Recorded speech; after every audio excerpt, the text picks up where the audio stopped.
Hey everybody, oh my gosh, I just am on the right subject today. This is a subject that I can talk all day about, but I'm going to keep it short because I like to keep my videos short and to the point. But anyway, if you follow me on Facebook, then congratulations. If you don't, then shame on you. But today there was a post I like to respond to or write my own personal comments on posts, and the post said, "The right person will do good and beautiful things for you." So that inspired me just to write what kind of relationships, um, what goes on in relationships, pretty much. And as I was writing, I started thinking, I can make a video about this because this is my subject anyway. Relationships, love. I can write a whole Bible on it, my own Bible on that stuff. So let's go to the basis. Repeating the post that I saw today. It said the right person will do good and beautiful things for you. So the subject today is finding the right person or knowing when somebody's right for you and pretty much not settling. Let's go to the basics. I like to go in the Bible and find out things because it has the answer for everything. To find out what love is, God says in 1 Corinthians 13, in his word, he says, love never gives up. Love cares more for others than for self. Love doesn't want what it doesn't have.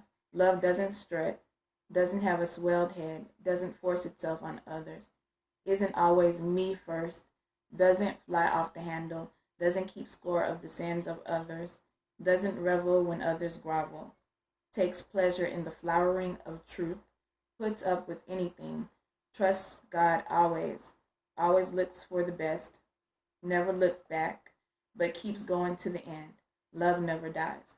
And in the gist of things, that's exactly what love is. It's all positivity, all good things. Not saying that things are going to be perfect in life or in a relationship with someone else, but it's about what's the bottom line of it all. It's not selfish in any kind of way. There are two types of people who hop in a relationship. There are takers and there's givers. If you can get a giver with a giver, that might work out. But regardless of anything, God's the one who works it out. So putting God in your relationship will help you to go on because God has a set of lifestyle principles and rules, and going by what God says, He always says positive things that are for the best of you. So the Bible is just a whole book of what's good for a person.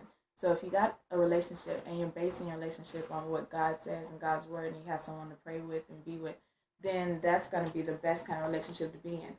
But if you're in a relationship and you're a giver and you've gotten with a taker, then there might be trials and hard times. And not saying that that person's not for you to be with or anything, but you're just gonna have to expect that you've got a lot more to go through than maybe someone who's a giver and a giver.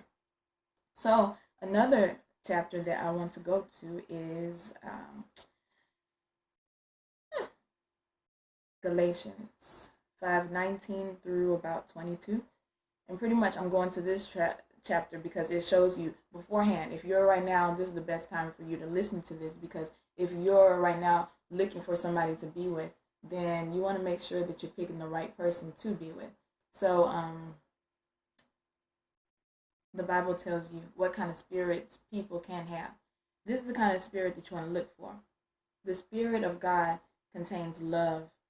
In Galatians 22, it says, but the fruit of the Spirit is love, joy, peace, forbearance, kindness, goodness, faithfulness, gentleness, and self-control. So that's the kind of person you want to look at. I mean, you don't want to hop into something permanent after only a few dates or a few days of knowing somebody. You want to give them time. Usually around 2 years, I've found somebody shows their real true colors. So if you really want to know who somebody is, then you just give them a little time and then you'll see who they are. Don't think they're going to just show, who they are off the bat, because a lot of people are out here, doing manipulative things and just doing things because they want something from you. So anybody who is, seeking out somebody, they see you as somebody who has what they want already. They're just going to do anything. If they're a schemer or a manipulator, they're going to do anything to get what they want, tell you whatever, make you feel all kind of ways, all kind of goods. And You don't have to fall for that. You gotta stand back and peep game. Make sure what they say is true. Actions always show the truth about somebody. Give them a little time. Don't just let them manipulate you or just tell you anything, because words are free. I can tell you right now, you know what? I'm the president of the United States. When you flip the TV on, do it look like I'm the president of the United States? No. I'm the president of me, though. But anyway, don't just let somebody manipulate you. Also, the Bible is good to tell you of what kind of spirits are not like him, and what spirits are going to kind of, the actions or tendencies of someone that can cause you a problem in life. So, where is it? He says, okay, these are the things against God's spirit. So if you see any kind of these traits, either you can vouch for that person and say, you know what, they're not 100% like this. They only have some of the bad. All of us are gonna have bad things in us, but it's what you got to figure out what you can put up with and what you can deal with. So this are the things that's against God's spirit.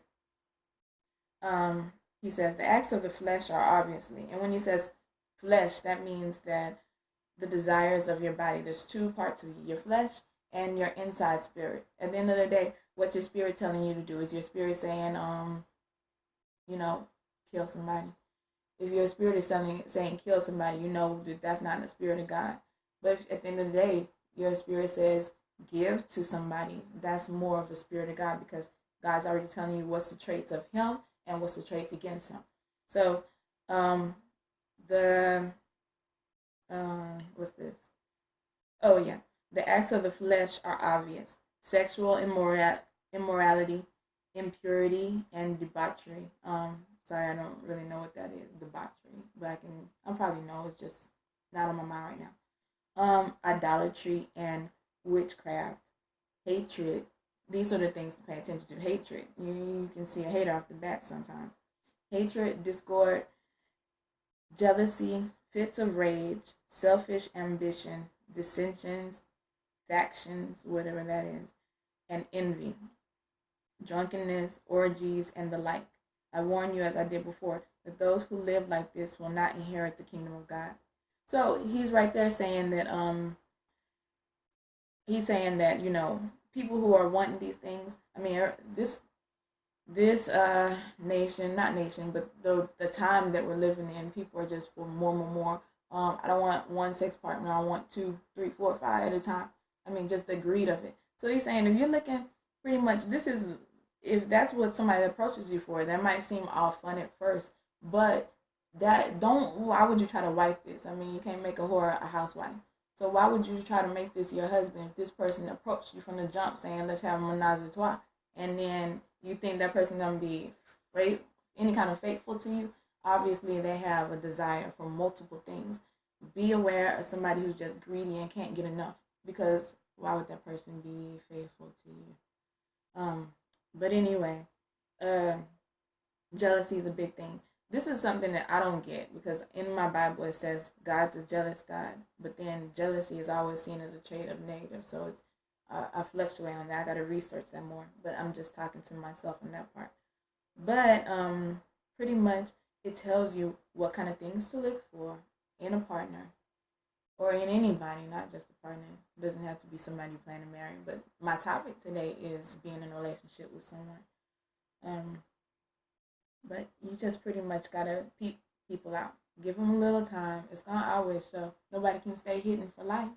So just work with that person. If you see some potential in somebody, don't just off the front. They probably, these days, oh my gosh, these days, people can go right on your Facebook page. Like my page has all the likes that I like, all the likes that I don't. I mean, you can just hurry up and sum somebody up. Oh, I like that person. I got their name. I got their number. Let me see what they are on Facebook. Oh, you don't like peas? You love food? Oh my gosh. You like to go to Astroworld? I mean, whatever they want, they can scroll your page and get whatever you're talking about. So beware of that. Maybe protect your page. Me, I don't care, because I don't fall for game that fast. I stand back. I'm a watcher. I see who you are. I see what you do before you get pretty much anything out of me. That's the only way to be, really. But anyway, I mean, these days, don't get so excited like, oh my gosh, I found the perfect match for me. He knows exactly what I want. Nobody knows exactly what you want. It's a learning experience. But these days, you don't have to learn. All you got to do is flip through a Twitter or Facebook or whatever, Instagram, whatever you're on, and see who that person is. Is they twerking? Oh, yeah. They twerking for free on a social site. They going to twerk for me tonight. I mean, you can already be judged of who you are. Me, you can tell I'm humorous. I like to be sarcastic, etc., etc. I love to talk about God, etc. I like music, etc. Those kind of things. So you can already pinpoint me just like you can do anybody. But I'm getting off the subject. Whole subject is don't be in a rush to be with somebody. If you are with somebody, realize and look and watch how that person treats you. Because just like in that post that I responded to today, you should be having good things out of the person. If there's always negative, down, arguments, problems, what am I living in this relationship for? That's what you got to ask yourself at the end of the day. But not saying that nobody can change or nobody can get improvement, but change usually comes through hard trials. If you were somebody who's being difficult on you for no reason at all and you want them to change, you got to know that there has to be something that person goes through, some kind of pain, because pain makes anybody change. That's why I'm on this level right now. I can always be the same me, which wasn't terrible, but she didn't have. I mean, for me, she didn't have what you call it.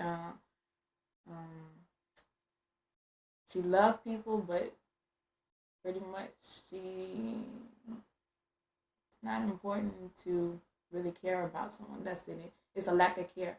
It's like okay, I see you today. I don't care if you're there tomorrow. But me, more with God, I'm building up to learning. Oh, I care about this other person because this is a creation of God. This is somebody God put out here. And that person is pretty much me. We're all the same in this. We're all in the same boat. We should take care of each other, love, etc., etc. All the mushy gushy stuff. That's what I'm learning to be, because I could just turn off love or on love. I mean, I can love you from a distance, but it's no problem for me. But more caring, more love for people. But anyway, what I was saying is, if you find that you're with somebody and you see all those traits that I read on the negative list, then if they're making you feel awful, I'm not saying just run and leave, because usually that's not easy thing to do. You might have kids, etc. But you might want to start trying to say, let's come to God, because that's pretty much the only thing that's going to change a situation that has been going on continuously. I mean, you wake up every day and you're you. So nobody's really in a rush to change. But things have got to be better if you're in a relationship and you're the only one making somebody's life terrible. So that's the whole point of it. That's all I have to say on this subject. I'm trying to think of anything else. No. Just be good to each other. And that's all it takes. I mean, why be evil? Why be a liar and try to get in a relationship and have somebody faithful to you? That's the game of these days, if you didn't know, if you haven't peeped yet. Somebody wants you to be in a relationship so you can be the faithful one, but then they be the one who does whatever they want behind your back. So if you got to think to yourself, I don't want to waste my life with somebody who doesn't even have a commitment for me. I'm giving everything that I can, doing wifely duties. You start snatching that back.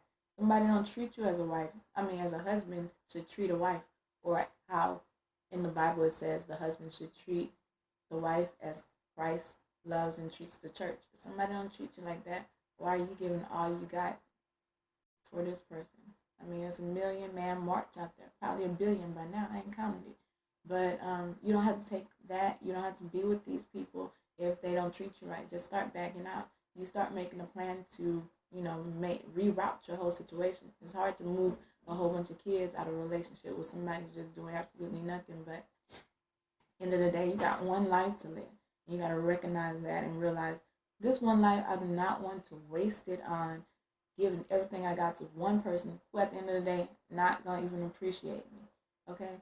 Because you might slave for years and give to one person. At the end of the day, you find out that person say, you ain't did nothing for me. And you're like, what the? Really? But beside all that, just do you. Whatever you can be capable of putting up with, or whatever you want to deal with, that's you, that's on you. But just always keep in mind, this is my one life, my one shot. When I die and go to the grave, whatever I put in this world is just going to be that. If I put nothing in this world and everything into one man, I have the power to put something into the whole world. But I'm going to settle and put myself into just one man or woman, and who's not even at the end of the day appreciating. I can understand if you was set on a pedestal for all the slaving or all the good things that you put in, but at the end of the day, it's irrelevant when somebody don't even appreciate it. So yeah, that's how you know if you're in a good relationship or not. Are you happy at the end of the day? Is that person treating you decent? That's the decency of any human being. But some people don't have that. What do you call it? Some people don't have that benefit, or that, what do you call it?